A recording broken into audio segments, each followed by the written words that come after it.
बस रहना चाहिए था। और मैं तो राजनीति से ऊपर उठ के, पार्टीबाजी से ऊपर उठ के कहना चाहता हूं कि हमारे देश में क्राउड मैनेजमेंट की बहुत ज़्यादा कमी है।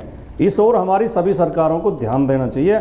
हम भीड़ जगह जगह इकट्ठी होती, केवल अच्छा, बाबा भाटी जी, आपने मेरा सवाल शायद अनिला जी से सुना नहीं, सामाजिक कार्यक्रमों, क्योंकि कई बार ऐसा होता है कि राजनेता अपनी अपनी भी स्क्रिप्ट चलाते हैं। आप कह रहे हैं कि आपने सुरक्षा को लेकर कोई सवाल नहीं किया। अनिला जी से मैं क्या सवाल कर रही थी भाई?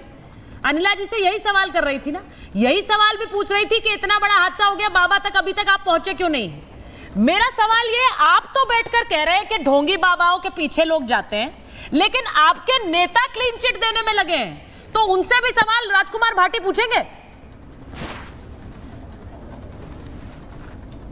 किसी ने क्लीन चिट नहीं दी है, ना किसी को क्लीन चिट देने का अधिकार, किसी ने क्लीन चिट नहीं दी है। आप दिखा दो, बयान सुनवा दो, किसने क्लीन चिट दी है।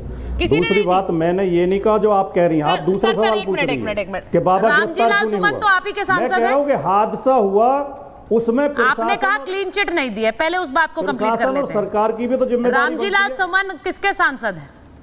उन्होंने कहा बाबा तो बेगुनाह है, उन्हें फंसाया जा रहा है। तो ये क्लीन चिट देना होता है कि नहीं होता है? समाजवादी पार्टी के नेता राजकुमार भाटी मुझे बता दें।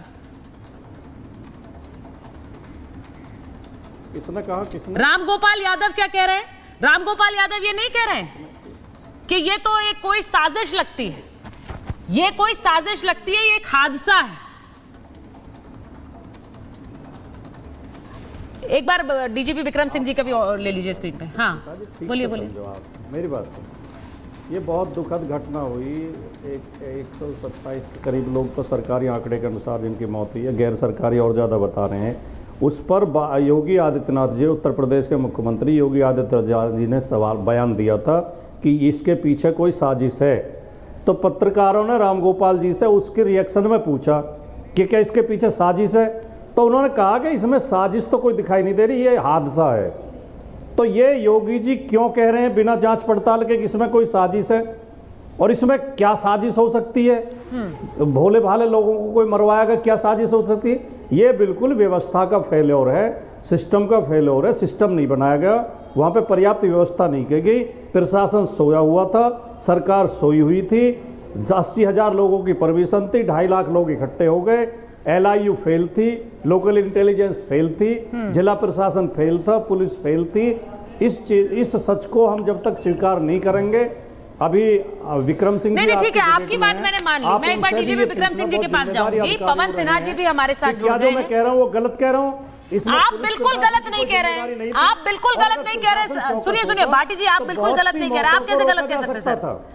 मैं एक चीज आपसे कहूंगी, आप ये तो बता रहे हैं फेलियर है, मेरा सवाल तो आपसे होगा ना। अनिला जी का हिस्से का सवाल उनसे होगा, इसीलिए मैं आपसे पूछ रही हूँ कि अपने नेताओं को थोड़ी सलाह दीजिए कि इस तरह के बयान देना बंद करें कि वो बाबा तो बेगुनाह है। इस समय उनकी सारी जो संवेदनाएं हैं ना, वो परिवारों के साथ होनी चाहिए, ना कि बाबा के साथ। दिक्कत ये है कि आपके नेता संवेदना बाबा के साथ दिखा रहे हैं, उन प्रताड़ितों के साथ, उन पीड़ितों के साथ नहीं है जिनके लोगों की जान चली गई है।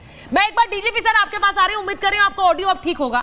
डीजीपी सर, मैं आपसे ये पूछ रही हूं, इस तरह के बाबा हमने हिंदुस्तान में न जाने कितने देखे हैं। मैंने शुरुआत में ही कहा कि हर व्यक्ति जानता उसके राज्य में या उसके मोहल्ले में कोई ऐसा आश्रम होगा जहां पर इस तरह के बाबा कोई समोसा खिला रहा होगा, कोई चटनी खिला रहा होगा, और कोई ये कह रहा होगा कि यहां पर आओ, ये चाय पीने से चमत्कार हो जाएगा। इनको पकड़ा क्यों नहीं जाता है?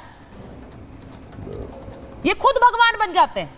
चर्चा जी, बड़ा मौलिक सवाल है आपका, बड़ा मौलिक सवाल है। आपको अगर श्रृंखला तरह आसाराम, राम रहीम, नित्यानंद, इच्छाधारी बाबा, और मैं गिनाता चला जाऊंगा, राधे मां आदि। अब वर्तमान केस में आप ये देखें, ये ढोंगी बाबा पुराना यूपी पुलिस का कांस्टेबल है, यौन अपराध के ऊपर इसके आरोप है, जमीन कब्जाने के आरोप है, और एक बच्ची को जिंदा करने का इसके ऊपर आरोप है, और drugs and magic remedies act 1954 के ऊपर मुकदमे चले। इस शातिर दिमाग के आदमी को बाबा कहने, लेकिन मुझे स्तब्ध मैं इस बात कहूं कि इसके ऊपर कार्रवाई क्यों नहीं हो रही। अब सेवादार सुचरिता जी आपके थे या मेरे थे? जिसके सेवादार थे, ये तो वही बात है कि बारात में आपने बारात के चौकीदारों को तो पकड़ लिया, दूल्हे को पकड़ा ही नहीं। दूल्हे की आप चर्चा भी नहीं कर रहे हैं, आपकी क्या मजबूरी है? और ये बिल्कुल सही है कि एक होता है प्राइमा फसाई, और प्राइमा फसाई यानी प्रथम दृष्टया डीएम एसएसपी की जिम्मेदारी है, और 125 लोग जहां मरे हैं, डीएम एसएसपी के ऊपर कार्रवाई ना हो। मैं जानना चाहूंगा क्या मजबूरी है, क्यों नहीं उन पर कार्रवाई हो रही है? सबसे पहली जिम्मेदारी वहीं से शुरू होती है। आपने लापरवाही की पराकाष्ठा, ये तो वही बात हुई। अर्ध कुंभ आपने ठीक कराया, कुंभ आपने कराया, पार्लियामेंट असेंबली के इलेक्शंस आपने कराए, कांवड़ मेले आपने कराए, मुहर्रम आपने निकाला, लेकिन यहां पर एमएससी फर्स्ट डिवीजन पास और दर्जा 2 में फेल हो गए।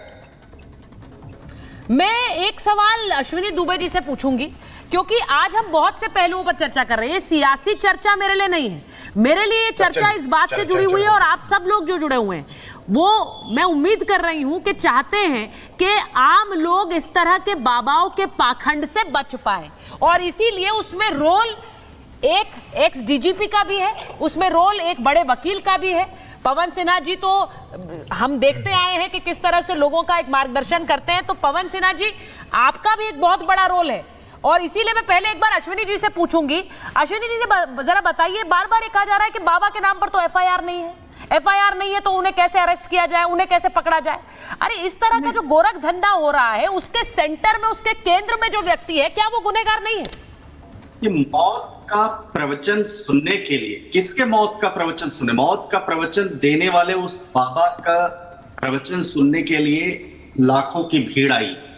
आयोजक मंडल की भी जिम्मेदारी होती है, बाबा की भी जिम्मेदारी होती है कि ये इन्फॉर्म करे एडमिनिस्ट्रेशन को। जब 80,000 की परमिशन दी गई तो 2.5 लाख लोगों का वहां पहुंचना प्रथम दृष्टया साबित करता है आयोजक मंडल की तरफ से, और मौत का प्रवचन दे रहे उस बाबा की तरफ से, जो डिसीटफुल लोगों को, भोले भाले लोगों को बहकाकर, फुसलाकर, गलत दावा दिखाकर, गलत क्लेम करके एक भीड़ में आने के लिए। ये ऐसा नहीं कह सकते आप फर्स्ट हैंड रिस्पॉन्सिबिलिटी की कोई चमत्कारी भगवान वहां उत्पन्न हो गए, ईश्वर। एक डिसीटफुल क्लेम करने वाला नवरंगी कपड़ों में बैठा व्यक्ति जो ये कहता है कि मेरे पास असीम शक्तियां हैं, जो सीसीटीवी फुटेज नहीं लगाता, जबकि मैंडेटरी होता है ऐसी चीजों को Exactly.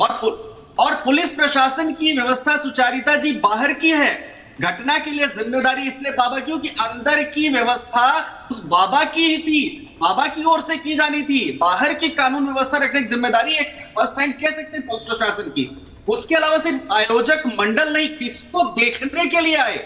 और सबसे बड़ी चीज जो रेस्क्यू की बात की, उसी समय अपने 5,000 की फौज के साथ इस पाखंडी का वहां से निकलना, यह साबित करता है कि वो लीस्ट बॉदर्ड है उन लोगों के लिए जिनको वो भोले वाले लोगों को अपनी तरफ जो है आकर्षित कर रहे हैं अपने लोक लुभावने झूठी बातों से। ये सिर्फ पॉलिटिकल गिमिक है। ये एक ऐसी घटना है, दर्दनाक घटना है, हादसा नहीं है, सैकड़ों की मृत्यु हुई है। इतने संवेदनशील मुद्दे पर राजनीति अमानवीय और नेताओं की असंवेदनशीलता को दिखाती है। सुचारिता